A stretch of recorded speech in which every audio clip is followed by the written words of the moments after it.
ಈಗ ಮಗ ಯುವರಾಜ್ ಏನಾದ್ರು ಸಿನಿಮಾ ಇಂಡಸ್ಟ್ರಿ ಇಲ್ಲ ರೀ ಇಲ್ಲ ಅದಕ್ಕಿಂತ ಮುಂಚೆ ನಿಮ್ಮ ಕುಟುಂಬದ ಬಗ್ಗೆ ಒಂದ್ಸರಿ ನಮ್ಮ ವೀಕ್ಷಕರು ಪರಿಚಯ ಮಾಡ್ಕೊಟ್ಬಿಡಿ. ಸುಮ್ನೆ ಟ್ರೋಲ್ ಮಾಡ್ತಿರೋರ್ಗೆ, ಸುಮ್ನೆ ಸುಳ್ಳು ಸುದ್ದಿ ಹಬ್ಬಿಸ್ತಿರೋರ್ಗೆ ಒಂದ್ ಸ್ಪಷ್ಟ ಸಂದೇಶ ಹೋಗ್ಬಿಡ್ಲಿ.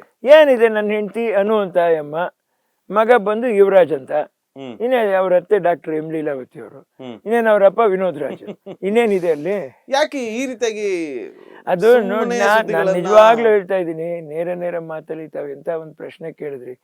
ಜನಗಳಿಗೆ ಐಸ್ ನಿಜವಾಗ್ಲೂ ಬ್ರೇಕ್ ಆಗ್ಬೇಕಿತ್ತು. ನಾನು ಹೇಳ್ತಾ ಇದ್ದೀನಿ, ಯಾವ ಐಸನ್ನ ನೀವು ಬ್ರೇಕ್ ಮಾಡಕ್ ಹೋಗ್ತಾ ಇದ್ರಿ?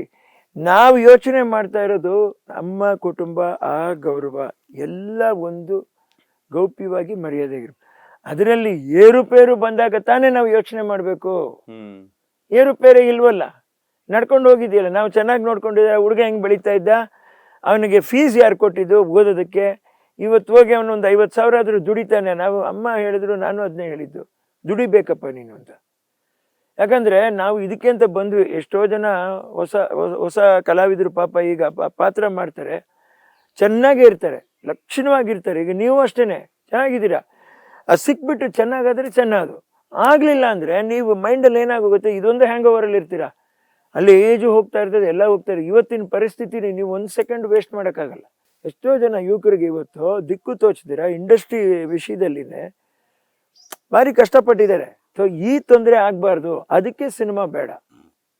ಸೊ ಮಗನ ಸಿನಿಮಾ ಇಲ್ಲ ಕರ್ಕೊಂಡ್ಬರ್ತಾರೆ. ಅವ್ನು ವಿದ್ಯೆ ಚೆನ್ನಾಗಿ ಸಂಪಾದನೆ ಮಾಡಿ ಗೌರವವಾಗಿ ನೀನು ಏನು ಬಾಳ್ಬೇಕು ಬಾಳು, ಎಲ್ಲಿವರೆಗೂ ಬಾಳ್ತೀಯೋ ಬಾಳು. ಅಲ್ಲೂ ನಿನಗೆ ಜೀವನದಲ್ಲಿ ಕಷ್ಟ ಬಂದಾಗ ನನ್ನ ತಾಯಿಯವ್ರು ಹೇಳಿದ್ದಾರೆ ನೋಡಿ, ಇವ್ರಿಗೆ ಹೀಗೆ ಮಾಡಬೇಕು, ಅವ್ರಿಗೆ ಈ ರೀತಿ ಮಾಡಬೇಕು, ಮನೇಲಿರೋರಿಗೆ ಮನೆ ಕಟ್ಸ್ಕೊಟ್ಟಿದ್ದೀನಿ. ನಾನು ಮನೆ ಕಟ್ಟಿಸ್ಕೊಟ್ಟಿದ್ದೀನಿ ನಮ್ಮ ತಾಯಿಯವ್ರನ್ನ ನೋಡ್ಕೊಂಡವ್ರಿಗೆ.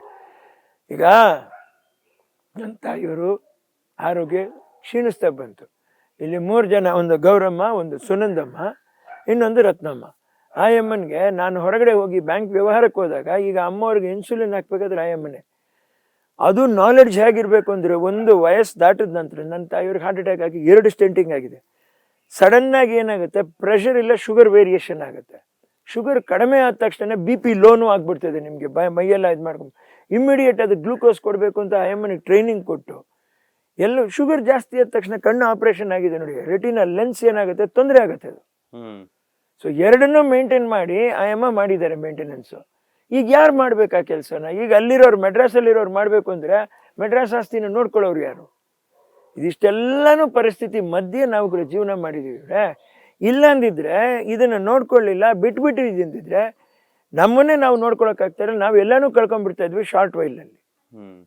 ಅವತ್ತಿಗೆ ಎಲ್ಲ ಬೇಡ ಅಂತ ಹೇಳಿದ್ರೆ ಒಂದು 1 ಕೋಟಿ 1.5 ಕೋಟಿಗೆ ಹೋಗ್ಬಿಡೋದು. ಇವತ್ತು 1 ಕೋಟಿನೂ ಇಂಥ ದೊಡ್ಡ ಸಮಸ್ಯೆನ ಸಾಕಕ್ಕೆ ಸಾಲದು.